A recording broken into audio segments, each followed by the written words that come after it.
Yo, what's going on, peeps? Welcome back to the video. I was rather overwhelmed with your response with Steven Spielberg. Spielberg.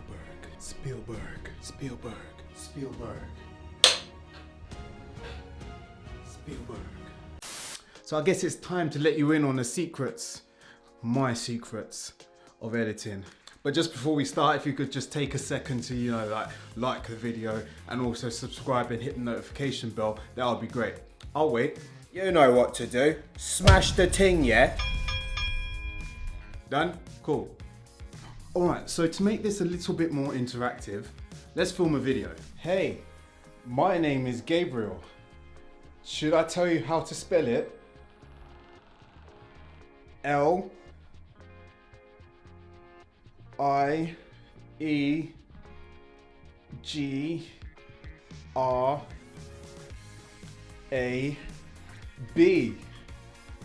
That's my name. And so I love to make videos and I want to show you how you can make videos too. So here is my computer.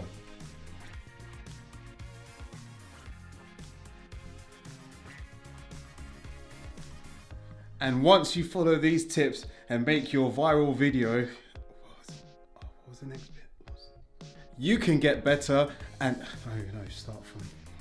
you can get better and make your own videos and build an audience. Thanks for watching. Don't forget to subscribe. So now that we've got our obviously viral video, I should point out that the tips that I'm gonna go through today is the framework and workflow that can work for any editing software. I'm gonna go through it on Final Cut Pro, but that doesn't mean that you have to do it on Final Cut Pro. You can do it on Windows Movie Maker, you can do it on iMovie, you can do it on Premiere Pro, you can do it on DaVinci, wherever you want. Anyway, first thing that you'll want to do is to transfer your footage of your viralest ever video ever known to mankind onto a hard drive. Now, when you transfer them onto the hard drive, it's important that you label them, but I literally just put like card 1, card 2, drone, audio, thumbnails. So I've got a rough idea of what I've done, because normally card 1 will be what is A-roll and card 2 would be B-roll, which I'll explain a little bit further down the line in this video, of course. All right, cool. So now that you've sorted out all of your clips and now they're like arranged, we're gonna open up a new project. It will be different depending on what software you're using, but the consensus is the same. You need to start a new project. So I'm gonna hit Command N and we're gonna call this Viralistic Mr. Fox. And then we're gonna get the clips and we're just gonna drag them into the timeline. So this bit's the timeline because it's the line of time. Sorry. And this section here is all about setting the pace of your video. If your pace of your video, you want it to be nice and calm and chilled and that kind of vibe, then that's your vibe. But this is where you dictate that pace. Sequencing is also what happens here. So where you want to tell your story better. So sometimes you might film something and it's not always chronological. I-E-G. You need to move stuff around to make sure that the story is told well. I start every video, I go through and I'm like, okay, let me just try and get rid of any dead noise. Look on the waveform of the sound and I look at the bits where it's dipped. Where it's dipped is where there's no sound. So I'm gonna go to all of these bits. I know I was just talking nonsense there, so I'm gonna cut that. That's nothing, so. And then these 3 clips are B-roll, but we'll come to that in another point. Dead sound, dead sound, dead sound. See, first let me explain how I did that. So on Final Cut Pro, there's a couple of ways to use that blade tool, which is the cutting tool. And the first way is to just hit B. So as you see, it's a cursor now. Hit B, it hits the blade tool, and you can just click and cut where you want. Or let's go back to A. So you press A and it goes back to the cursor. You can use that to bring this marker here on the timeline.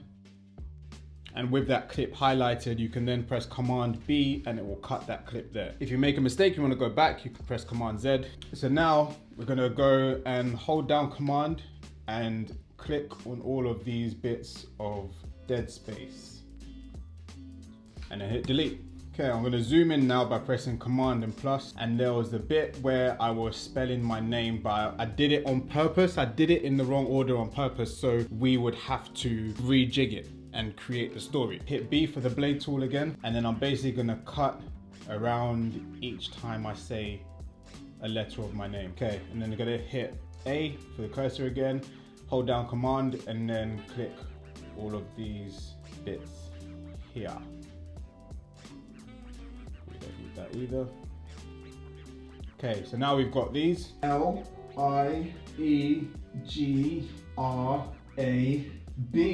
G. So you've got G, bring that to the front. R-A. Got A, bring that second. Later. G-A-B. R-I-E-L. That's my name. So next up is finding the smaller gaps, the ums and the ahs and the awkward bits, and getting rid of those. So let's just go through. Hey, my name is Gabriel. Should I tell you how to spell it? So it sounds more like this. Hey, my name is Gabriel. Should I tell you how to spell it? Okay, quick tip before we move on to the next stage is that you don't always have to get the cut right. So I'm gonna hit Command B to hit the blade tool, zoom in a little bit using Command plus, and here is where the clip ends, but this is where I've cut it. If I just hover this tool over, the cursor over this part of the split, I can drag that across to here. Yes, we've got our base cut. That is called the base cut. These 3 B-roll clips, which I'll come to in a second, I'm gonna move to the end, but that is your initial cut of how you want the story to go and how you want the pace to be. Now, I always go through and I balance the audio. Say the sound wave looked like that, where it's quite low, and then this one goes high. It will kind of be like those videos that you see on YouTube, which I've made the mistake as well before, so I'm not throwing shade on nobody, but it's like someone's talking really quietly like this. Yeah. And then all of a sudden it goes to a montage and it's like, ah! It's like, Jesus Christ, your headphones come on. So what we're gonna do is we're gonna pretend that there's a ruler across like the ideal point. So the ideal point is probably this clip right here. And we just want to make sure that all of them are about the same level. I don't know if there's an easier way to do this. If someone does have an easier way, then let me know, because this can be time consuming sometimes. We're just gonna bring that up. So now when we listen to it, G-A-B. See, the B where I emphasize the B, like that was quite loud, but now all of them sound very similar. So there isn't a jump. Next, we move on to B-roll. So B-roll, you've got A-roll and you've got B-roll. A-roll is like your main footage. So like this with the talking headshots, it's your main footage that you're using. B-roll is like the assistance. It emphasizes the A-roll. It is meant to give the viewer a feeling of what is happening. So for example, Peter McKinnon, he loves his montage B-roll, but his montage B-roll is always like, I'm going to make coffee, so I'm going to show you a montage of me making coffee. It's not like I'm going to make coffee and then it's a drone shot of a snowy field. Do you get what I mean? It needs to emphasize your story. It can't just be random. So what I did here is I got 3 clips. One of my screen, one of the keyboard, one of my headphones, and we're basically gonna overlay these clips. To overlay a clip, you literally just drag it on top. But now we're gonna find a point of where we want it to be. Here's my computer. So now I'm gonna add this, and the same way that I trimmed the other clips, I'm gonna trim this down so it's not hanging. Okay, then on to the next point. So we've got our B-roll, we've got everything set. Now it's to run through, and when I'm editing, sometimes when I'm filming as well, I'll get ideas and I'll make notes of like, I want this to happen at this point and this type of edit. You'll develop that as you go along. But when you're editing, you might want to put in some stuff that makes it more engaging. Rule of thumb is with YouTube, something changes on the screen every 10 to 20 seconds, roughly. It could be a meme, it could be text overlay. So here, where I'm holding this thing, the massage gun, at that point, it's so random, I'm gonna leave a marker there and then double click on the marker and then leave a note saying, typed crop in. So I want to crop in really tight on just and emphasize the randomness of like, why are you holding it? And I'll do that along the whole video. After I've done all my markers, I'm gonna go to this point here, and here I wanted to do the crop in. So How to spell it. So I'm gonna cut the clip there, Command B. And then I'm gonna go to, with that highlighted, I'm gonna go to this little icon here, which is a transform tool. You've got transform, and then I'm gonna hit scale in this inspector tab. And I'm just gonna make that massive, yeah? Then I'm gonna move it this way a bit. So the emphasis is mainly the massage gun. Then I'm gonna click done, and then it looks like this. I'll tell you how to spell it. Random. G. Moves on to the next clip. And before we move on to the next point, say you wanted to add text, we would literally go to this tab up here. As a basic one, let's look at blur. So this one, if you scroll across it, you can see what it does. And that one just kind of like fades in and out. So let's say we want that as a title. Double click on it, and it comes up with this in the inspector tab, and we'll go viralistic Mr. Fox. And then here you can change to whatever font you want. Careful. Use the size to change the size.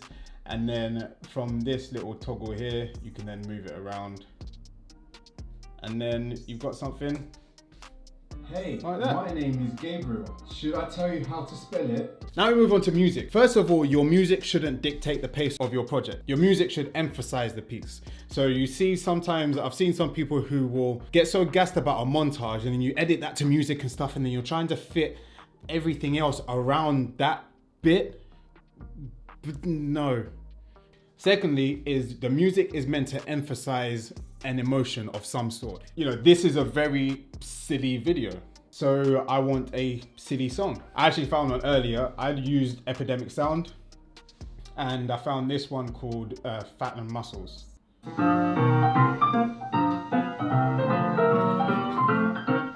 I'm just gonna drag that in.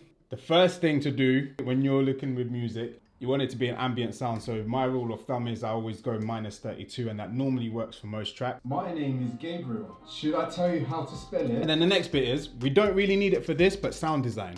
What is sound design? Sound design is basically sound effects. Basically adding in some sound effects that emphasize something that's happening. So say you've got some B-roll, say there was B-roll of me tapping on the keyboard, but I didn't actually have any sound recorded of me tapping on the keyboard, or the mic was too far or whatever. I would then go into Epidemic Sound, and then I would go to sound effects, and I would look for typewriter tapping. And I would pull that in, and I would, lower the volume. So you're not just seeing the visual, but you're like, oh, that's tapping. You see a lot of people doing it with cooking videos, where it's like someone will put something in a pan and you'll add a sizzle.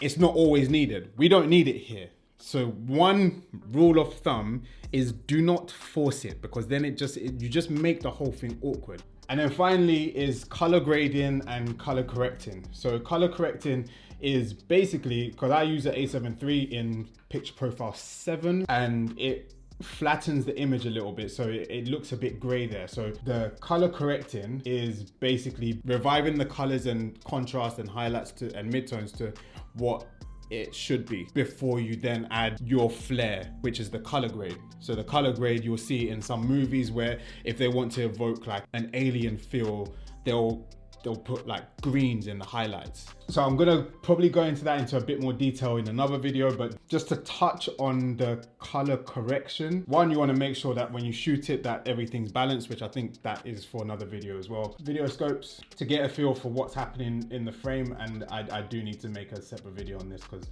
it's complicated if just looking at it. Basically, I'm gonna do what I normally do to balance everything, and then show you the before and after. Okay, cool. So now, take it off, take it, put it on, take it off, take it on. You see the difference in the colors. And now that's ready to be color graded, well, almost, because I still have to balance the skin tones. And then we can put a lookup table, a LUT, which is like an Instagram filter. We can put that on top. So I basically want to apply this to all my clips. And I don't want to go too deep in, because it would just like clutter the basics. So as the basics, that's it. So to recap, we got organize, import, sequence and flow, audio, B-roll, like the bells and whistles, including text, music, sound design, color correct, and then grade. Now that you're done with all of that, it is time to export that ish. I mean, what was your favorite part? What was the most helpful part of this video? I would like to hear in the comments down below. But anyway, guys, that's it. I hope this has been helpful. Don't forget to like, comment, share, and subscribe. Don't forget to hit the notification bell, and I'll catch you guys on the next one. Actually, and leave a comment on what type of video in this realm you'd want to see next. Peace.